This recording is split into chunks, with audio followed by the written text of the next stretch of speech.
दोस्तों, हमारी पृथ्वी सौरमंडल का सबसे अनोखा ग्रह है और ऐसा इसलिए है क्योंकि यहाँ पर हमें जीवन देखने को मिलता है जो ब्रह्मांड के किसी भी और ग्रह में अभी तक नहीं ढूंढा गया है। वैज्ञानिक बताते हैं कि पृथ्वी पर जीवन मौजूद होने के पीछे बहुत सारे कारण हैं, जैसे इसका सूरज के हैबिटेबल जोन में मौजूद होना और यहाँ पर पानी की अवेलेबिलिटी होना। लेकिन पृथ्वी के पास एक और बहुत इंपॉर्टेंट चीज है जो इस पर मौजूद जीवों को अंतरिक्ष की भयानकता से बचा कर रखती है। इसके बारे में नॉर्मल साइंटिफिक मीडिया में ज्यादा बात नहीं की जाती है। हम बात कर रहे हैं पृथ्वी के मैग्नेटोस्फीयर की। पृथ्वी के आसपास एक बहुत ही मजबूत कवच मौजूद है और ये कवच ब्रह्मांड के दूसरे सबसे पावरफुल फोर्स द्वारा बनाया जाता है। इस फोर्स का नाम इलेक्ट्रोमैग्नेटिज्म है। ये कवच हमारी पृथ्वी को सूर्य से आने वाली हार्मफुल सोलर विंड से बचा कर रखता है और एक विचित्र तरह का साउंड प्रोड्यूस करता है। असल में ये साउंड वैज्ञानिकों द्वारा ही क्रिएट किया गया है, लेकिन इसका मतलब ये बिल्कुल नहीं है कि ये नकली है। वैज्ञानिक एक तकनीक का इस्तेमाल करके इलेक्ट्रोमैग्नेटिक वेव्स को साउंड में कन्वर्ट कर लेते हैं और इन्हीं में से कुछ आवाजें आज हम आपको सुनाने वाले हैं।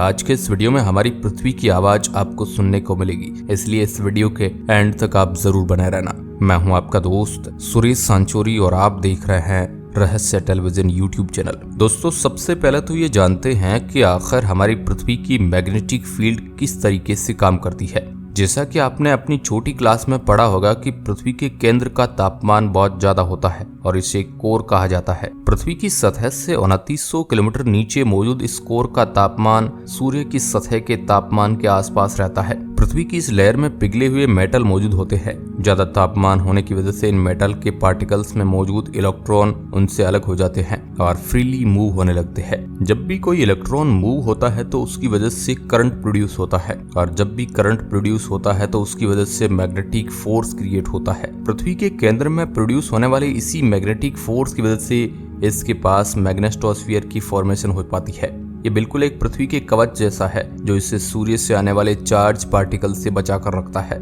स्क्रीन पर दिखाई जाने वाली वीडियो में आप देख सकते हैं कि किस तरीके से सूर्य के पार्टिकल हमारी पृथ्वी पर हमला करते हैं, लेकिन ये मैग्नेटोस्फीयर हमें उनसे बचा लेता है। मैग्नेटोस्फीयर मौजूद होने के मामले में हमारी पृथ्वी बहुत ही ज्यादा लकी है क्योंकि हर ग्रह के पास ये मैग्नेटिक फील्ड नहीं होती है। इसका सबसे अच्छा उदाहरण हमारा पड़ोसी मंगल ग्रह है। वैज्ञानिक ऐसा बताते हैं कि एक समय पर मंगल ग्रह के पास भी मैग्नेटिक फील्ड मौजूद हुआ करती थी, लेकिन कुछ नेचुरल प्रोसेस की वजह से अब वह मैग्नेटिक फील्ड जा चुकी है। यही कारण है कि आज मंगल ग्रह एक बंजर ग्रह बनकर रह गया है। सूर्य से आने वाले पार्टिकल जब भी किसी ग्रह से टकराते हैं तो उसकी जमीन को पूरी तरीके से बर्बाद कर देते हैं। सिर्फ इतना ही नहीं, ये उस ग्रह में मौजूद हर एक लिक्विड सब्सटेंस को भाप में बदल देते हैं और उसकी सतह को पूरी तरीके से सूखा बना देते हैं। अगर ग्रह के पास वायुमंडल मौजूद है तो ये पार्टिकल उस वायुमंडल को भी नष्ट कर देते हैं। मंगल ग्रह के साथ भी कुछ ऐसा ही हुआ था। एक समय पर मंगल ग्रह के पास वायुमंडल और मैग्नेटिक फील्ड दोनों हुआ करती थी,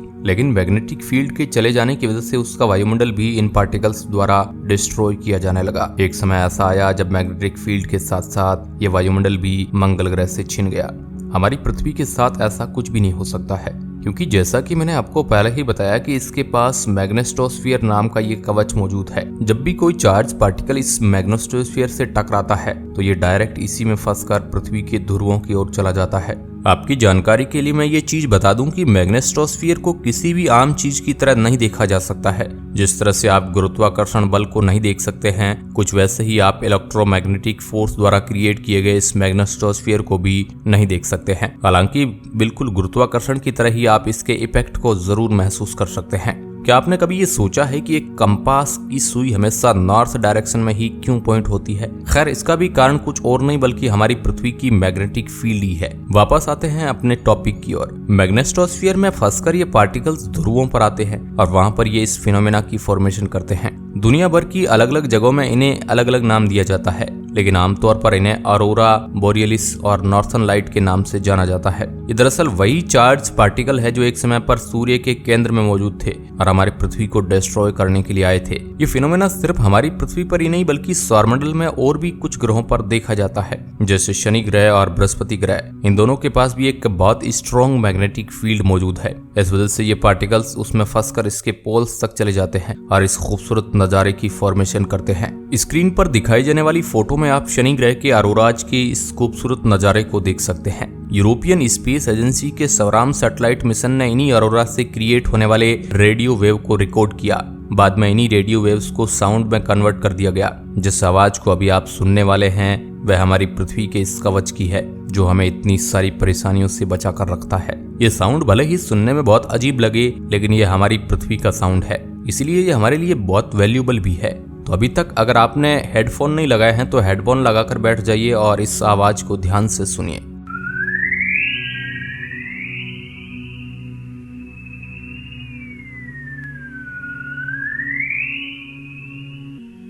तो ये थी आवाज पृथ्वी की मैग्नेटिक फील्ड की, लेकिन ये इकलौती आवाज नहीं है जिसको वैज्ञानिकों ने रिकॉर्ड किया है। वह इसके अलावा भी पृथ्वी की एक बहुत इंटरेस्टिंग आवाज को रिकॉर्ड कर चुके हैं। इसके बारे में हम आपको अभी बताने वाले हैं। सबसे पहले आपको ये बता दूं कि इस आवाज को डायरेक्टली रिकॉर्ड नहीं किया गया है। जैसा कि मैंने आपको पहले ही बताया कि वैज्ञानिक एक तकनीक के जरिए रेडियो वेव्स को साउंड वेव में कन्वर्ट कर देते हैं। वही साउंड वेव्स आपको इस वीडियो में आगे सुनने को मिलेगी। अंतरिक्ष में किसी भी तरह की आवाज को सुना जाना इम्पॉसिबल है, क्योंकि अंतरिक्ष में पार्टिकल डेंसिटी बहुत कम है। पार्टिकल डेंसिटी का आसान शब्दों में मतलब होता है पार्टिकल की नजदीकता। अगर किसी मीडियम के दो पार्टिकल एक दूसरे से बहुत कम दूरी पर मौजूद है तो उस मीडियम की पार्टिकल डेंसिटी ज्यादा होगी। वहीं अगर दो पार्टिकल एक दूसरे से बहुत ज्यादा दूरी पर मौजूद है तो उस मीडियम की पार्टिकल डेंसिटी कम होगी। पृथ्वी की सतह से 160 किलोमीटर ऊपर जाने के बाद पार्टिकल डेंसिटी इतनी कम हो जाती है कि वहां पर साउंड भी ट्रेवल नहीं कर पाता। यही कारण है कि अंतरिक्ष में जाने के बाद आपको कोई भी आवाज सुनाई नहीं देती। वैज्ञानिकों के मुताबिक ये बहुत अच्छी बात है कि अंतरिक्ष में कोई भी साउंड ट्रेवल नहीं कर पाता, क्योंकि अगर ऐसा होता तो हमें सूरज और ब्रह्मांड में मौजूद बाकी सभी ऑब्जेक्ट की इतनी तेज आवाज आती कि हम इंसान जीवित ही नहीं रह पाते। वैज्ञानिक हर दिन ही किसी न किसी बड़े धमाके को रिकॉर्ड करते रहते हैं। अगर साउंड भी हमारे ब्रह्मांड में ट्रेवल कर पाता तो धमाकों से निकलने वाली रेडियो वेव्स के साथ साथ हमें उनके साउंड भी सुनाई देता, जो सिर्फ डरावना ही नहीं बल्कि जानलेवा भी होता है। वैज्ञानिक ऐसा बताते हैं कि पृथ्वी के वैन एलन बेल्ट में उन्होंने ऐसी रेडियो वेव्स को रिकॉर्ड किया है जिनकी साउंड बहुत ही विचित्र है।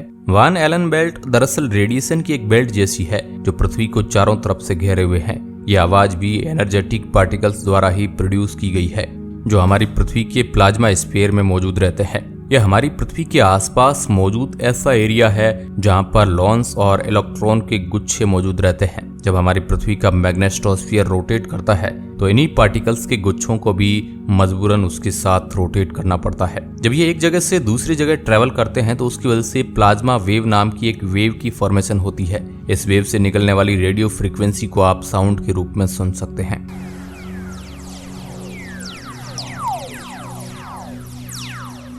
मैं जानता हूँ ये आवाज बहुत ही ज्यादा विचित्र है और इससे सुनने पर ऐसा बिल्कुल नहीं लगता है कि हमारी पृथ्वी ऐसी आवाज को क्रिएट करती होगी, लेकिन वैज्ञानिक इस बात को कंफर्म कर चुके हैं और नासा के वैन एलन प्रोब द्वारा कलेक्ट किए गए डाटा से भी यही देखा जा चुका है कि पृथ्वी से कुछ ऐसी ही आवाजें क्रिएट होती है। वैज्ञानिक इन आवाजों को चौरस वेव भी कहते हैं। इसकी जैसी एक और विचित्र आवाज पृथ्वी के थोड़ा नजदीक आने पर सुनाई देती है।